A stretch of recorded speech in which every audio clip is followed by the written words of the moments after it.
The voice of Sherry. Vienna ASEAN.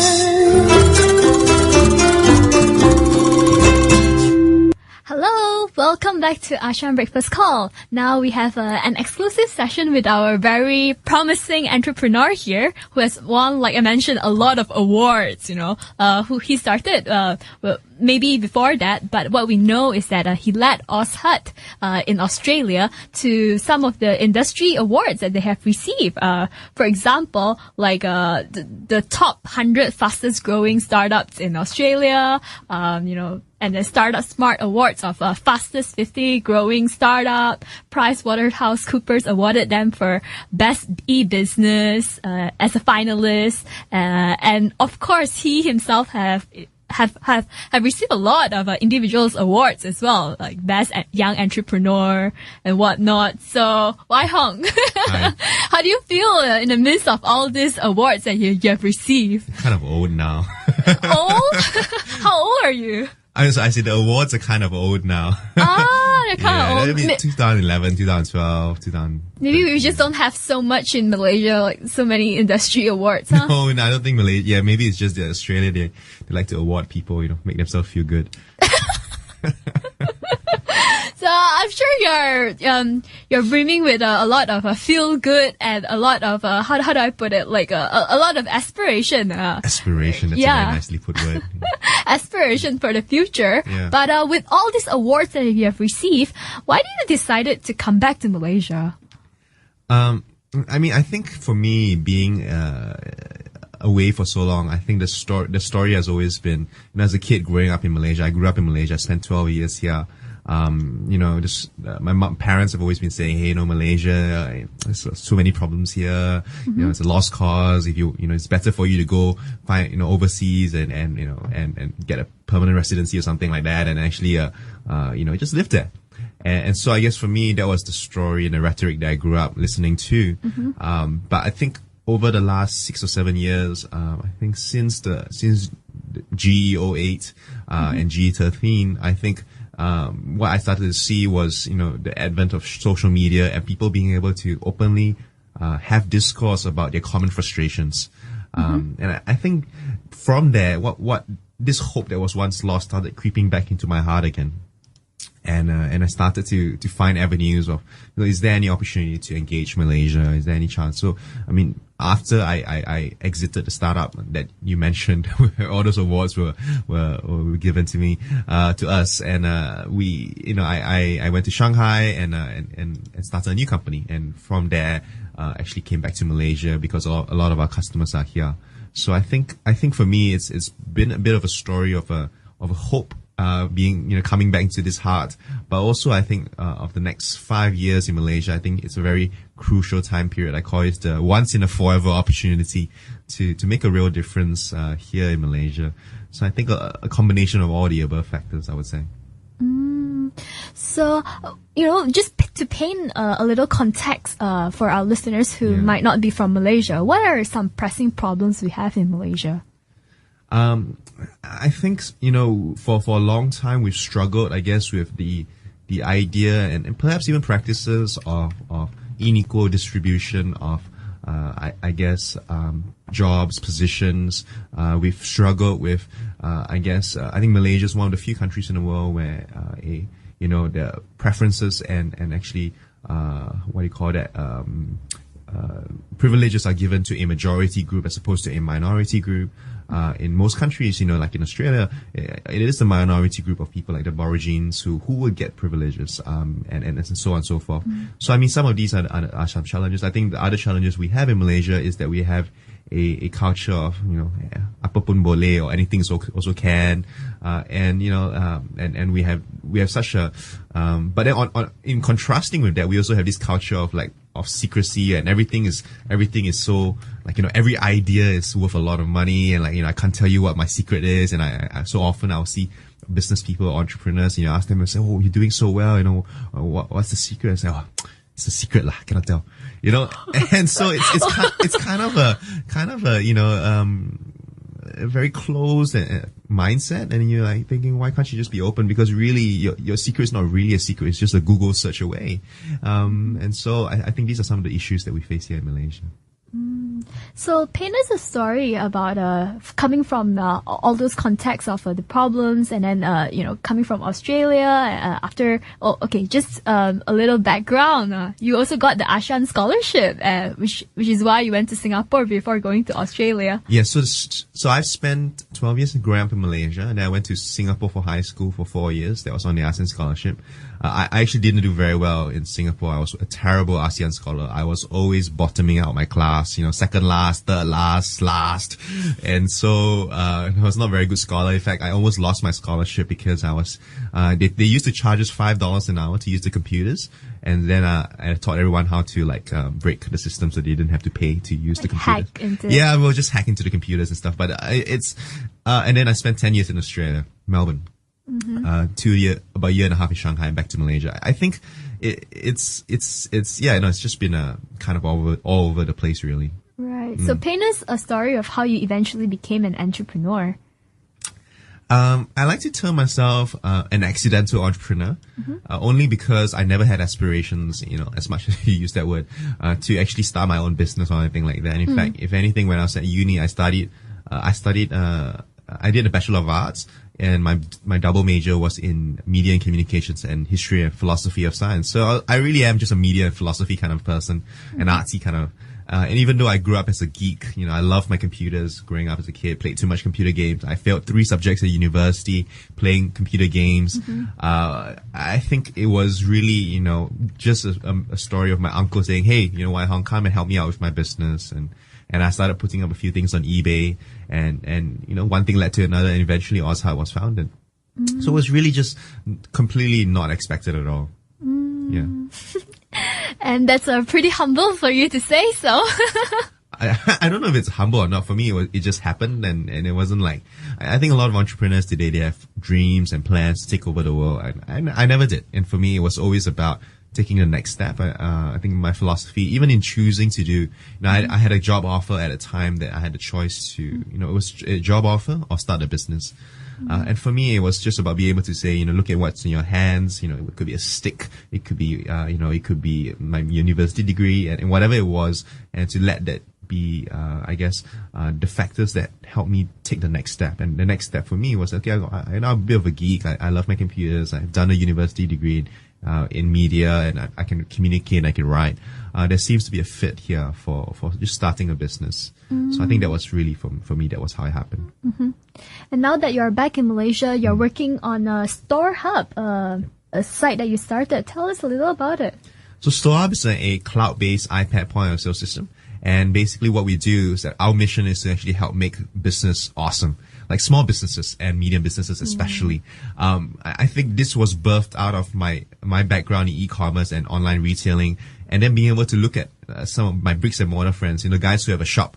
And we're so used in e-commerce to have numbers and metrics and real-time access to, how many customers we're getting today, what are my sales today, be able to have all our customer contact, email them frequently, there's all this stuff we do, in e-commerce that I look at bricks and mortar, and I look at my friends who are running their own stores, and I go like, wow, you guys don't have these tools. You don't even know, if I ask them how much sales they did yesterday or today, they say, hey, wait, I call my friend first. I call my store owner first. And I mean, for me, it really was birthed out of that frustration. So to be able to build a point of sale system that has CRM and inventory management all together on an iPad, which is really easy for anyone to use. I always say that, even a 2-year-old can use an iPad, so can any of your, your staff and everything. So that was the approach. And I think that's what StoreHub was birthed out of, a frustration about what's out there and what business owners have access to, which is usually really expensive and not very usable. But also, I guess, a vision to help make small business awesome, because I really believe that small businesses are the future of commerce. Small businesses are the ones that are able to, what I would call, make transactions, actual relationships. Today if you go to a supermarket, what you're really doing is just giving a few coins, some dollars, and getting product in return. It's a transaction. You might as well be wearing a faceless mask and actually conducting the transaction. Whereas in small business, we have the opportunity and we have the potential to actually relate as people. Uncle Tan selling something to me is not just the butcher. So I think that's something that I believe in. Yeah. So what is it that drives you in pursuing this in Malaysia? I think, coming back to Malaysia, I feel like, we always talk about political change as the way to move Malaysia forward.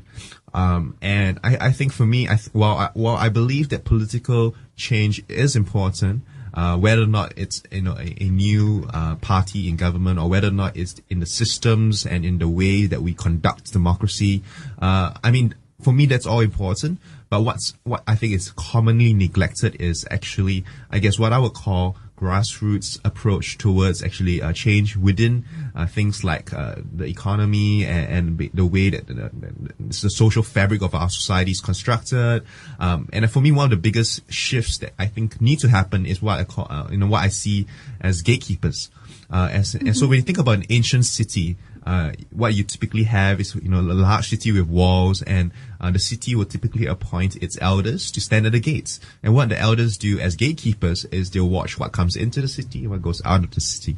And in that regard, these people actually, when they're watching what comes in, what goes out, they're actually monitoring, they're actually keeping the city safe. And they are actually doing this out of a love and a care for the community and for the city. And that's what gatekeepers in the past used to do. Today, I guess what we call cities in the past, today we call them industries. We call them, things like oil and gas, technology, agriculture. And so these are the cities of the modern day society.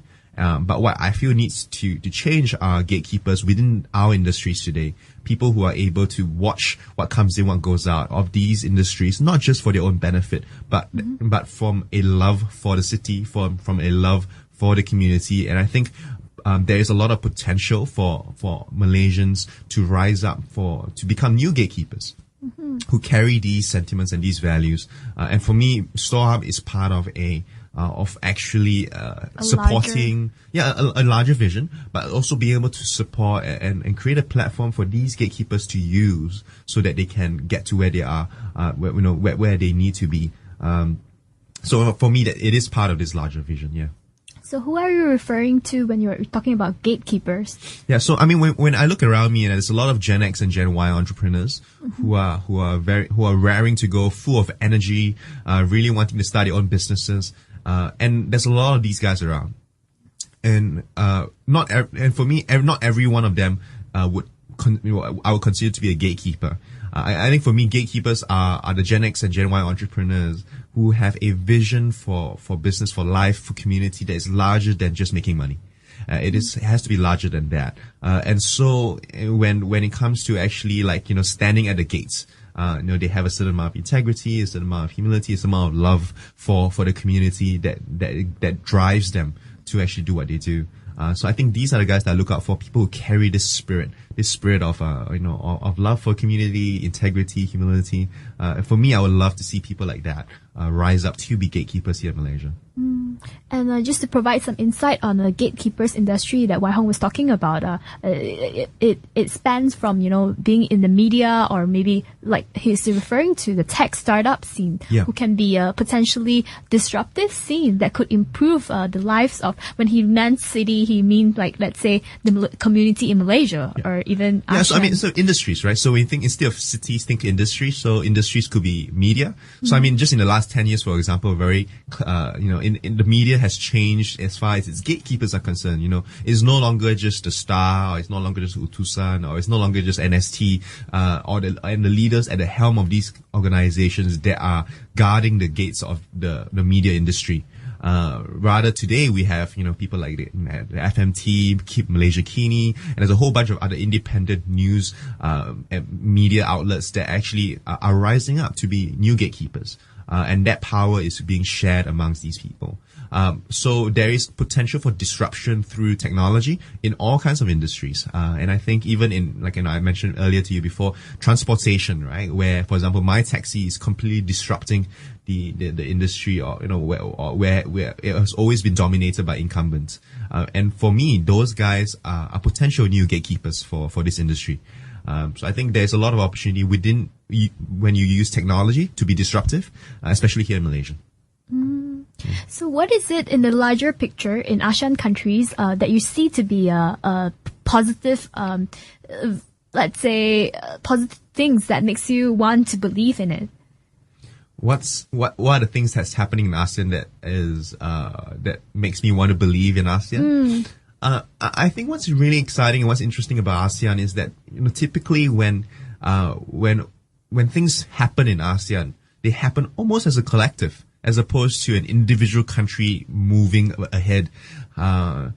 So, for example, I mean, when political shift started happening, it wasn't just Malaysia that experienced it. It was Singapore that experienced it. It was Cambodia that experienced it. It was a variety of countries. Myanmar is experiencing it, some form of shift, and not necessarily shift in power, but shift in the sentiments of the people, shift in the sentiments of the way that what people expect from their country. And I think this is really, really exciting, and within ASEAN to see how the whole region actually, when it moves together. So for me, that's really exciting to see. And especially where businesses is involved in ASEAN countries, most of the time, it can't be like you have talked about before when we were discussing about this, that unlike in China or in America, that you can just focus on the American market, the Chinese market. Here, if you want to really grow, you have to think regionally. Absolutely. And I think this is very commonly seen in the startup scene, right? So in the US, investors are happy to invest in you, even if you don't have expansion plans beyond the US, because the market is very large already. And same for China and same for India. But within ASEAN, it is very difficult for us to raise a lot of money or a significant amount of money if we do not think regionally. And so typically your businesses, when they grow, it's very limiting to, especially if you're in Singapore, can you imagine just growing a business that's locally focused in Singapore? While you can grow a decent sized business, it's very difficult for you to grow a medium to large sized business within Singapore itself. So most businesses within ASEAN face this similar problem, with the exception of perhaps Indonesia. But everyone else is always thinking regionally. So when a company grows in say Malaysia or in Singapore or in Vietnam, what you tend to see is that the entire region benefits from that company. And because that company is always thinking regional, it's always thinking, how do we expand our reach towards the region? How do we localize, in a completely different context? So that's something that's happening on a business front as well. Yeah. But I've seen one of your talk on this ASEAN 100 forum and debate, talking about what you believe to be ASEAN values that you think it's unique to the world and that we could actually offer to the world. Asian values. I think on this particular debate, I guess the topic here was that would the 21st century be known as the Asian century? And for me, my argument was that my argument is that yes, it will be known as the Asian century, but not because of our economic might, not because of our military power. But I believe that the 21st century will be known as the Asian century because of the kind of leadership that Asia is able to give to the world. And I guess I would, when I think about leadership, I think about, for example, the way that the West has attempted to colonize the world, presented its superior ideas and its superior approach to things. I guess in the name of democracy, we start wars. And this is typically the approach of the West. Whereas in Asia, if you think about how merchant ships, like in the past, Europe used to send ships here to colonize Asia, well, us Asians, we send ships to do trade, we send ships to exchange spices, we send ships filled with our princesses to be married off to the kings. Yeah, right. Like Malacca, right? So there's lots of history there. And so I believe these kinds of values, these kinds of, hey, we're not here to colonize, we're not here to dominate, we're here to share, we're here to, I guess, exchange and engage the richness of what it means to be different people. I think this kind of leadership is what will mark us when we do lead the world. When we talk about China exceeding the US in GDP in 2038 and India doing the same not long after, and how Southeast Asia is receiving the bulk of FDI even larger than China has, and all these great advancements economically and politically.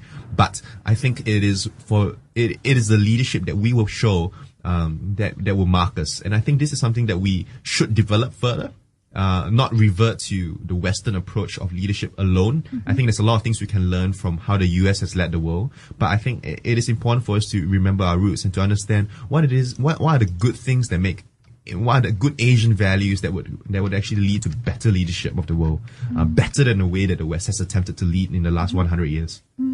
What kind of quality or model of leadership are you talking about? I'm talking about things like, for example, if you talk about your American CEO, one of the things that mark an American CEO as a good CEO, there are things like his confidence, his personality, being always very charismatic and so on and so forth. Whereas when you talk about Asian leaders, it's things like humility, it's things like their ability to see long term as opposed to just looking after profits on a year-to-year basis.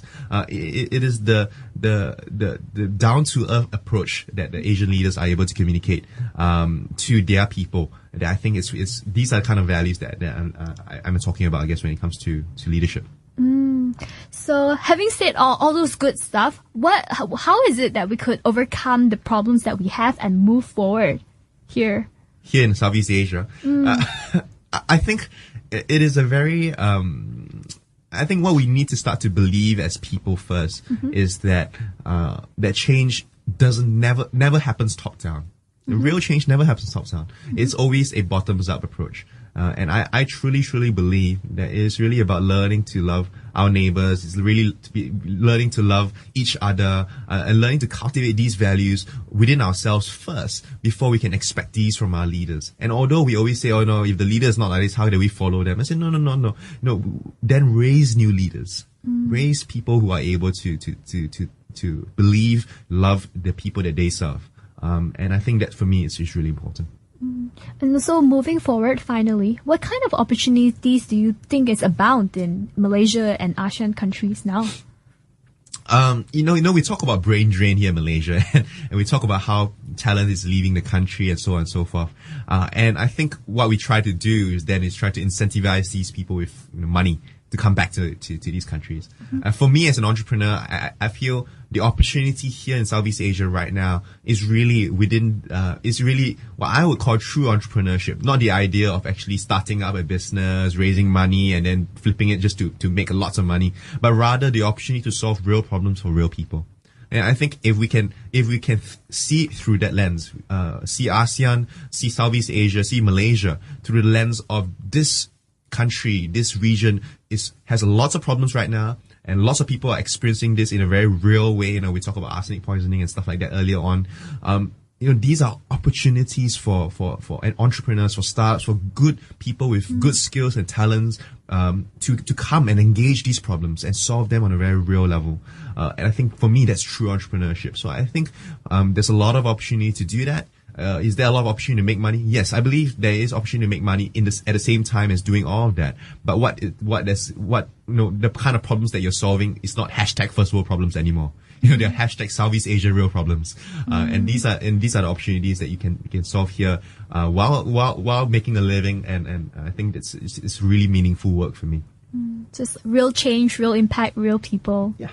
Real opportunities. Thank you so much, Wai Hong, for sharing with us. And we will definitely we're actually going to have a session that's related, which Wai Hong will participate in. Sure. It's a discussion on social entrepreneurship, which is similar to the ideas that Wai Hong had in mind, and also alternative economics in the region. So stay tuned for the next session.